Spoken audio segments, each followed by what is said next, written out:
Hello friends, स्वागत है आपका सिलेक्शन ऑडिट में।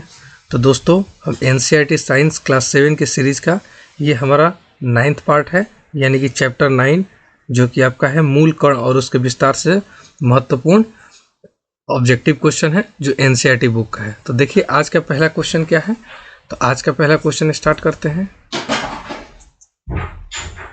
पहला क्वेश्चन है, परमाणु के केंद्र में स्थित कण क्या कहलाता है। ऑप्शन ए है इलेक्ट्रॉन, प्रोटॉन और न्यूट्रॉन, परमाणु और आयन। तो इसका राइट आंसर हो जाएगा प्रोटॉन और न्यूट्रॉन। नेक्स्ट क्वेश्चन देखते हैं, किसी पदार्थ का सबसे छोटा भाग कहा जाता है।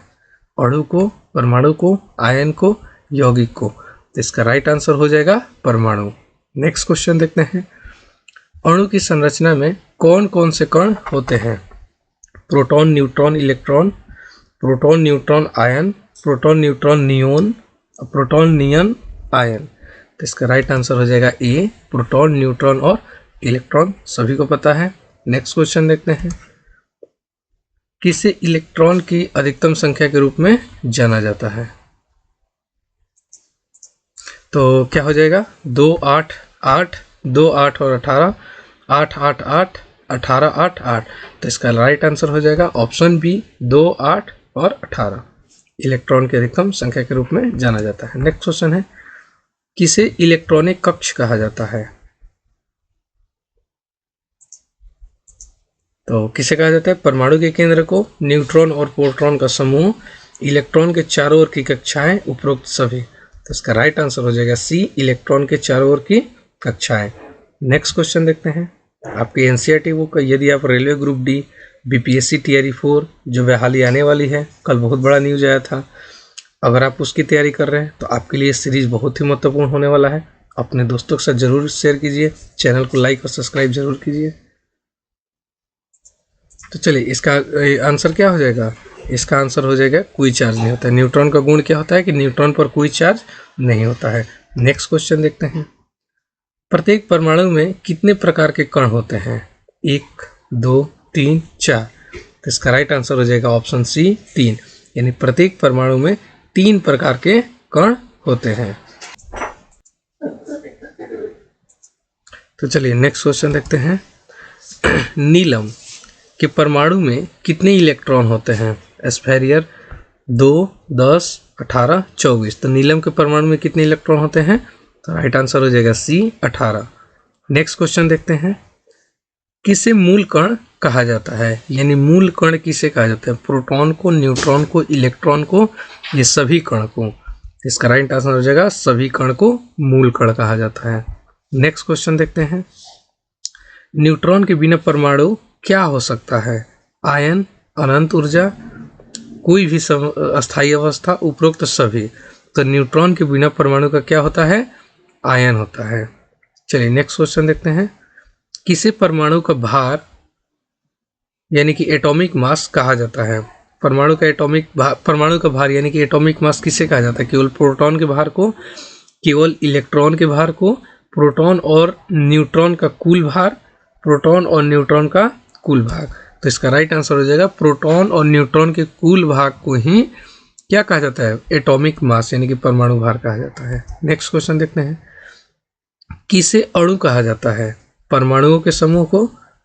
इसका राइट आंसर हो जाएगा, बहुत ही आसान क्वेश्चन है, ऑप्शन ए, परमाणुओं के समूह को ही क्या कहते हैं, अणु कहते हैं। ये इसका परिभाषा ही होता है, वहीं से एक क्वेश्चन उठा लिए हम। नेक्स्ट क्वेश्चन है, किसे परमाणु की संरचना कहा जाता है। परमाणु के अंदर के कण को, परमाणु के आकार का विवरण को, परमाणु के निर्माण को, उपरोक्त सभी को। तो परमाणु की संरचना किसे कहा जाता है, तो उपरोक्त सभी को। ठीक है, परमाणु के अंदर के कण को भी, परमाणु के आकार को भी और परमाणु के निर्माण को भी। चलिए नेक्स्ट क्वेश्चन देखते हैं, जब 2 परमाणु आपस में मिलकर एक अणु बनाते हैं तो उन्हें कहते हैं, क्या कहते हैं। जब 2 परमाणु आपस में मिलकर एक अणु बन जाता है, एक मॉलिक्यूल बन जाता है, तो उसको क्या कहते हैं, यौगिक, मिश्रण परमाणु या स्थायी कण। तो राइट आंसर है यौगिक हो जाएगा, यानी कि जब 2 परमाणु आपस में मिलकर एक अणु बन जाते हैं तो उसको हम क्या कहते हैं, यौगिक कहते हैं। नेक्स्ट क्वेश्चन है, यदि एक परमाणु के इलेक्ट्रॉन की संख्या बढ़ जाती है तो क्या होगा। यदि एक परमाणु की इलेक्ट्रॉन की संख्या बढ़ गई तो उसका क्या होता है, तो उसकी ध्रुवता बदल जाती है, वह आयन बन जाता है, वह स्थिर हो जाता है, उसका आकार बढ़ जाता है। तो राइट आंसर हो जाएगा वह आयन बन जाता है।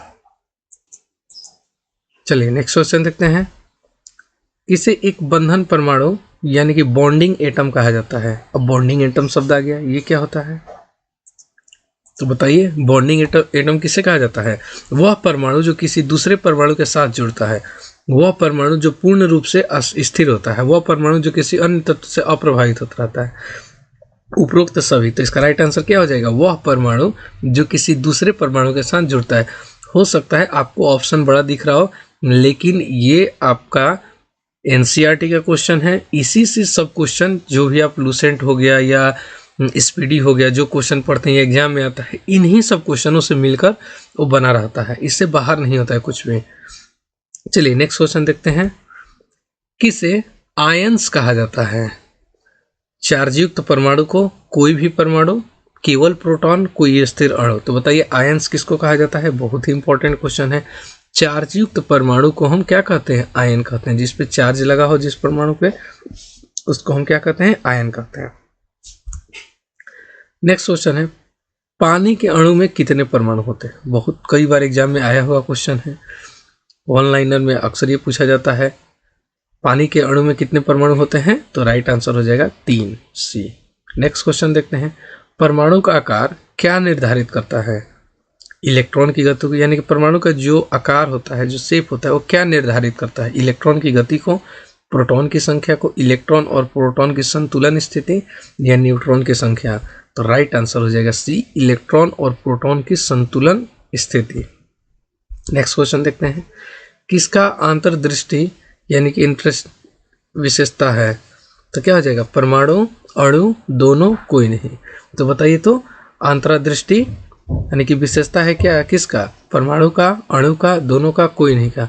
तो राइट आंसर हो जाएगा ए, परमाणु। तो ये हमारे आज के सीरीज का, आज के वीडियो का ये आखिरी क्वेश्चन था। कल हम चैप्टर 10 जो कि ऑब्जेक्टिव क्वेश्चन होगा, क्लास 7 साइंस का होगा, उस पर हम चर्चा करेंगे। यदि आप हमारे वीडियो से नहीं जुड़े हैं तो हमारे चैनल को जरूर सब्सक्राइब कीजिए, अपने दोस्तों के साथ जरूर शेयर कीजिए। तब तक के लिए धन्यवाद।